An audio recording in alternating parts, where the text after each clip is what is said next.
കേരളത്തിലെ പഴനി ക്ഷേത്രം തൃശ്ശൂർ ജില്ലയിലുള്ള കേരള പഴനി ചോച്ചേരിക്കുന്ന് ശ്രീ സുബ്രഹ്മണ്യസ്വാമി ക്ഷേത്രം. ചിന്മയാനന്ദ സ്വാമികൾ പ്രതിഷ്ഠ നിർവഹിച്ച ഈ ക്ഷേത്രത്തിൻ്റെ വിശേഷങ്ങളിലേക്ക്. തൃശ്ശൂർ ജില്ലയിലെ പുത്തൂരിൽ നിന്നും ഏകദേശം ഒരു 2.5 കിലോമീറ്റർ ദൂരം കൂടി പോയ ക്ഷേത്രത്തിലോട്ടെത്താം. തൃശ്ശൂർ എറണാകുളം നാഷണൽ ഹൈവേയിൽ നിന്നും ഇരവിമംഗലം പുത്തൂര് വഴിയാണ് ഇപ്പോൾ ക്ഷേത്രത്തിലോട്ട് പോയിക്കൊണ്ടിരിക്കുന്നത്. പൊതുവെ ഇന്നൊരു മഴയുള്ള ദിവസമാണ്. ഇപ്പോൾ ഏകദേശം ഒരു 8 മണിയോടുകൂടി ക്ഷേത്രത്തിൽ എത്താൻ വിധത്തിലാണ് പോകുന്നത്.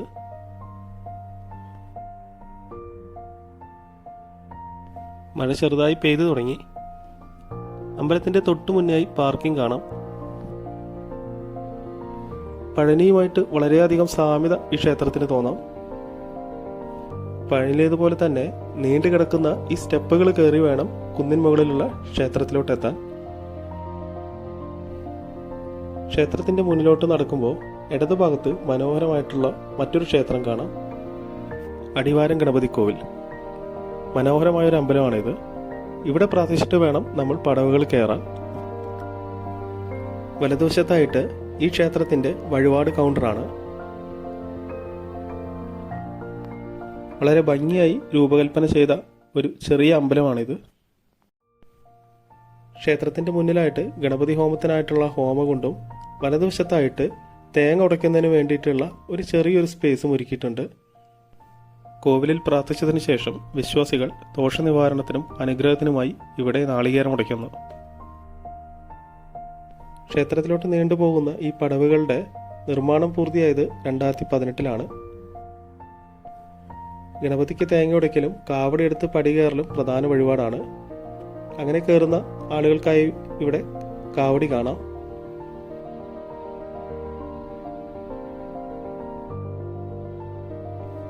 ഈ ക്ഷേത്രത്തിന് തമിഴ് ശൈലിയിലുള്ള ഒരു നിർമ്മാണ ഘടനയാണ്.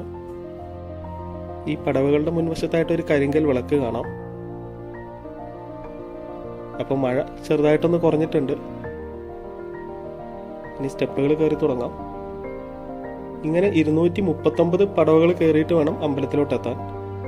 അപ്പോൾ സ്റ്റെപ്പ് കയറാൻ താല്പര്യമില്ല, വയ്യാത്ത ആളുകളാണെങ്കിൽ ക്ഷേത്രത്തിൻ്റെ മുകൾ ഭാഗത്ത് പാർക്ക് ചെയ്യാനുള്ള സൗകര്യമുണ്ട്. അപ്പോൾ അതുവരെ വണ്ടി പോവും. സ്റ്റെപ്പുകളെല്ലാം ഒഴിവാക്കി നേരെ അമ്പലത്തിലോട്ട് പോവാം.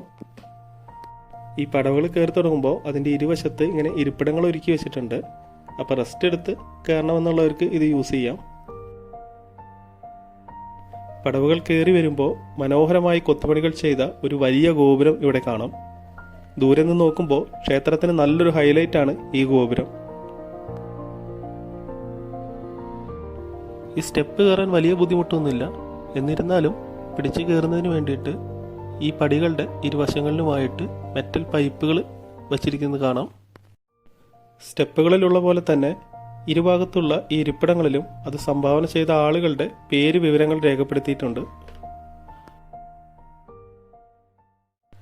നീണ്ടുപോകുന്ന ഈ പടിക്കെട്ടുകളുടെ 2 വശങ്ങളിലും വെച്ചിരിക്കുന്ന ഈ വഴിവിളക്കുകളെല്ലാം വൈകുന്നേരം തെളിയുമ്പോൾ നല്ല ഭംഗിയുള്ളൊരു കാഴ്ചയായിരിക്കും. ചരിത്ര പ്രാധാന്യമുള്ള ഈ ക്ഷേത്രത്തിന് സ്കന്ദപുരാണവുമായി ബന്ധപ്പെട്ട് ഒരു ഐതിഹ്യമുണ്ട്. അത് വീഡിയോയിൽ തുടർന്ന് പറയാം. അമ്പലത്തിൻ്റെ ഐതിഹ്യവും പ്രാധാന്യവും കേട്ടറിഞ്ഞ് നിരവധി ആളുകളാണ് ഇപ്പോൾ ക്ഷേത്രത്തിലോട്ട് എത്തിക്കൊണ്ടിരിക്കുന്നത്. രാവിലെ 5:30 തൊട്ട് 10:30 വരെയും വൈകുന്നേരം 5:30 മുതൽ 7:30 വരെയാണ് ക്ഷേത്രത്തിലെ ദർശന സമയം. പഴനി അമ്പലത്തിലേതുപോലെ തന്നെ തലമുണ്ടനം ചെയ്യുക ഇവിടുത്തെ ഒരു പ്രധാന വഴിപാടാണ്. കുട്ടികളുടെ എല്ലാം തല മൊട്ടടിക്കാനായിട്ട് നിറയെ ആളുകൾ ഇവിടെ വരാറുണ്ട്. അപ്പോൾ മൊട്ടടിക്കുന്നതിനായിട്ടുള്ള മുണ്ടനപ്പുരത ഇവിടെ കാണാം. ഇതിൻ്റെ തൊട്ടപ്പുറത്തായിട്ട് തന്നെ ഒരു ഫീഡിംഗ് റൂമും കൂടിയുണ്ട്.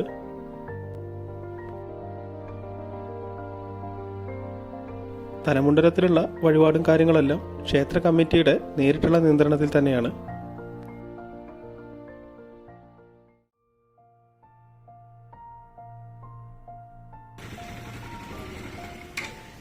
അപ്പോൾ ഈ പടവുകളുടെ ഇടതുഭാഗത്തായിട്ടാണ് അമ്പലത്തിൻ്റെ മുകളിലുള്ള പാർക്കിംഗ്.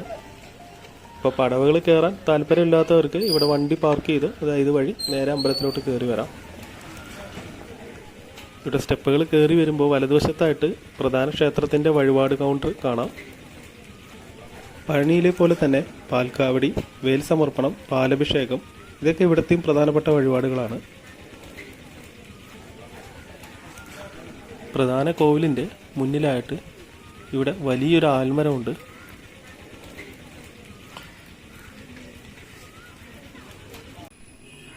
മഴ മാറി ഇപ്പോൾ ഒരു പ്ലസൻറ്റ് ക്ലൈമറ്റ് ആയിട്ടുണ്ട്. ഇവിടെ വഴിപാട് കൗണ്ടറിൽ വഴിപാടുകളുടെ വിവരങ്ങളെല്ലാം കൃത്യമായിട്ട് ഇവിടെ എഴുതി വെച്ചിട്ടുണ്ട്. അതേപോലെ തന്നെ തലമുണ്ടനം ചെയ്യാൻ വരുന്ന ആളുകൾ കൂടെ ചെയ്യേണ്ട വഴിപാടുകളാണ് പാലഭിഷേകം, വേൽ സമർപ്പണം, അർച്ചനത്തട്ട്. വഴിപാടുകൾ ഓൺലൈനായും ബുക്ക് ചെയ്യാം. ഈ കൗണ്ടറിനോട് ചേർന്ന് തന്നെയാണ് ക്ഷേത്രം കമ്മിറ്റി ഓഫീസ്. മറ്റൊന്ന്, ചുറ്റമ്പലത്തിനുള്ളിലേക്ക് പാൻറ് ധരിച്ചും കയറാം. ഇവിടെ അതിന് നിയന്ത്രണമൊന്നുമില്ല. അപ്പോൾ ദർശനത്തിനായിട്ട് ഉള്ളിൽ കിടക്കുകയാണ്. ഇവിടെ ക്ഷേത്ര കൊടിമരം കഴിഞ്ഞാൽ വലിയ ബലിക്കല്ല് കാണാം.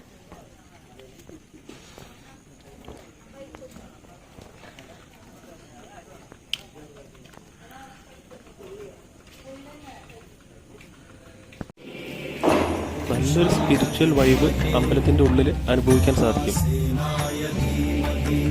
ഉപദേവ പ്രതിഷ്ഠകളായിട്ട് ഭഗവതി, ശിവൻ, ശ്രീരാമൻ, ഹനുമാൻ, ഗണപതി എന്നിങ്ങനെയാണ്. ചിന്മയാനന്ദ സ്വാമികളാണ് ക്ഷേത്രത്തിലെ പ്രതിഷ്ഠാകർമ്മങ്ങളെല്ലാം നിർവഹിച്ചിട്ടുള്ളത്.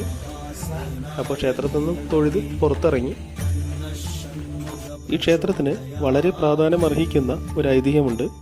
സ്കന്ദപുരാണ പ്രകാരം ചോജം, അതായത് മരവുരി ധരിച്ച സപ്തർഷികൾ തപസ് ചെയ്ത ചേരിയിൽ സുബ്രഹ്മണ്യ സ്വാമി നിവസിച്ചു എന്ന് പറയപ്പെടുന്നു.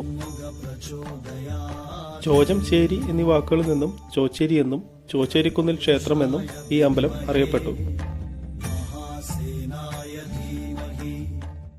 ഇവിടുത്തെ ക്ഷേത്ര ചൈതന്യത്തെ പറ്റി ഇങ്ങനെയാണ് പറയുന്നത്. സ്വന്തം സ്വരൂപത്തെ ത്യജിച്ച സുബ്രഹ്മണ്യ സ്വാമിയുടെ രൂപഭേദം തീരുന്നതിനായി പാർവതീദേവി ഷഷ്ഠിവ്രതം അനുഷ്ഠിച്ചുവെന്നും വ്രതത്തിന്റെ അവസാനത്തിൽ സുബ്രഹ്മണ്യ സ്വാമി സർപ്പാകാരത്തിൽ സർവ്വദേവതാ സമന്വിതനായി ദേവിയുടെ മുന്നിൽ പ്രത്യക്ഷപ്പെട്ടുവെന്നും പറയുന്നു. മഹാവിഷ്ണുവിന്റെ കരസ്പർശത്താൽ സർപ്പരൂപം മാറി സുബ്രഹ്മണ്യൻ സ്വരൂപത്തെ പ്രാപിച്ചുവെന്ന് വാത്മീക ക്ഷേത്ര ചരിത്രത്തിൽ പ്രതിപാദിക്കുന്നു. ഇപ്രകാരം സർപ്പദോഷ ശാന്തിയർത്ഥം ഉപാസന ചെയ്യുന്ന സുബ്രഹ്മണ്യ ചൈതന്യമാണ് ചോച്ചേരിക്കുന്നിൽ നിലകൊള്ളുന്നത്. പ്രദക്ഷിണ വഴിയുടെ ഇടതുഭാഗത്തായി താഴെ വാഹനങ്ങളുടെ പാർക്കിങ്ങും ഊട്ടുപുരയും കാണാം. ദിവസേന അന്നദാനം നടക്കുന്നൊരു ക്ഷേത്രമാണിത്. ഈ ഊട്ടുപുരയ്ക്കുള്ളിലാണ് അന്നദാന മണ്ഡപം. പ്രദക്ഷിണം ചെയ്ത് നമ്മളിത് ഇവിടെ എത്തുമ്പോൾ ഇവിടെ ഒരു നാഗക്കാവ് കാണാം.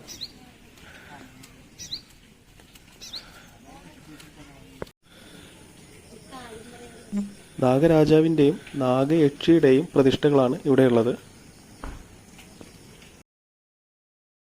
ക്ഷേത്രത്തിൽ പൂജയും വഴിപാടും ചെയ്യാനെത്തുന്ന വിശ്വാസികളോട്, പ്രത്യേകിച്ച് തലമുണ്ടനം വഴിപാടെല്ലാം ചെയ്യാനെത്തുന്ന ആളുകളോട് ക്ഷേത്രത്തിലെ പൂജാരിമാർ വളരെ കൃത്യമായി തന്നെ കാര്യങ്ങളെല്ലാം പറഞ്ഞ് മനസ്സിലാക്കി കൊടുത്താണ് വഴിപാടുകൾ ചെയ്യിക്കുന്നത്.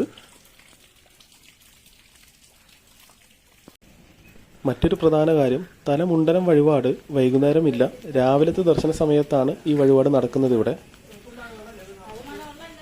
പ്രദക്ഷിണം ചെയ്ത് ഈ ഭാഗത്തെത്തുമ്പോൾ ഇവിടെ ഇടതുവശത്തായിട്ട് ഒരു അയ്യപ്പ ക്ഷേത്രമുണ്ട്.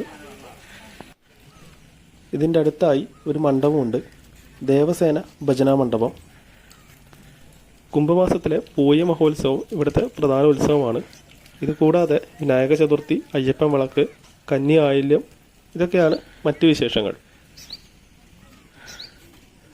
ക്ഷേത്രത്തിലിപ്പോൾ ഗോപുരത്തിൻ്റെയും മറ്റ് നിർമ്മാണങ്ങൾ നടന്നുകൊണ്ടിരിക്കുകയാണ്. അതുകൊണ്ട് തന്നെ പ്രധാന കോവിലിൻ്റെ മുൻഭാഗം ഇതുപോലെ മൂടി വച്ചിരിക്കുന്നതായിട്ട് കാണാം. ഇവിടെ എപ്പോഴും വർക്ക് നടന്നുകൊണ്ടിരിക്കുന്നുണ്ട്. ക്ഷേത്ര പുനരുദ്ധാരണത്തിനും നിർമ്മാണത്തിനും സംഭാവന നൽകിയവരുടെ പേര് വിവരങ്ങളാണ് ഇവിടെ എഴുതി വച്ചിരിക്കുന്നത്. തമിഴ്നാട്ടിലുള്ള പഴനി ക്ഷേത്രത്തിൻ്റെ അതേ മാതൃകയിൽ ഈ ക്ഷേത്രത്തെയും കൊണ്ടുവരുന്നതിന് വേണ്ടിയിട്ടുള്ള നിർമ്മാണ പ്രവർത്തനങ്ങളാണ് ഇപ്പോൾ ഇവിടെ നടന്നുകൊണ്ടിരിക്കുന്നത്. അപ്പോൾ ഇവിടെ ഇപ്പോൾ നടന്നുകൊണ്ടിരിക്കുന്ന ഗോപുര നിർമ്മാണവും ബാക്കി നിർമ്മാണ പ്രവൃത്തികളെല്ലാം കഴിഞ്ഞു വരുമ്പോൾ ഉള്ള ക്ഷേത്രത്തിൻ്റെ രൂപമാണ് ഇവിടെ കാണിച്ചിരിക്കുന്നത്.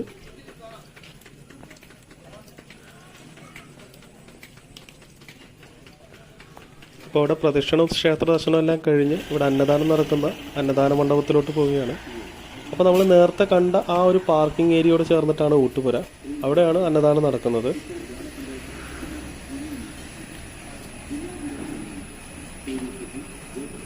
എല്ലാ ദിവസവും രാവിലെ 9 മണി മുതൽ 10:30 വരെയാണ് ഇവിടെ പ്രസാദൂട്ട് ഉണ്ടായിരിക്കുന്നത്.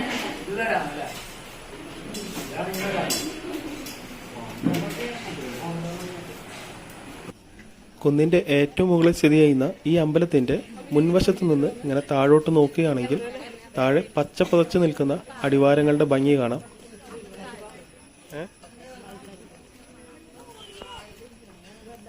ഇപ്പോൾ ഇനി അമ്പലത്തിൽ നിന്ന് തിരിച്ചിറങ്ങുകയാണ്. മഴ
ത്തിൻ്റെ വീഡിയോ നിങ്ങൾക്ക് ഇഷ്ടപ്പെടുകയാണെങ്കിൽ തീർച്ചയായിട്ടും ലൈക്ക് ചെയ്യുക, ഷെയർ ചെയ്യുക, നിങ്ങളുടെ അഭിപ്രായങ്ങൾ കമൻറ്റുകളായിട്ട് അറിയിക്കുക. ആദ്യമായിട്ട് ചാനൽ വിസിറ്റ് ചെയ്യുന്നവരാണെങ്കിൽ സബ്സ്ക്രൈബ് ചെയ്യുക. അപ്പോൾ അടുത്ത വീഡിയോയിൽ കാണാം. Thanks for watching.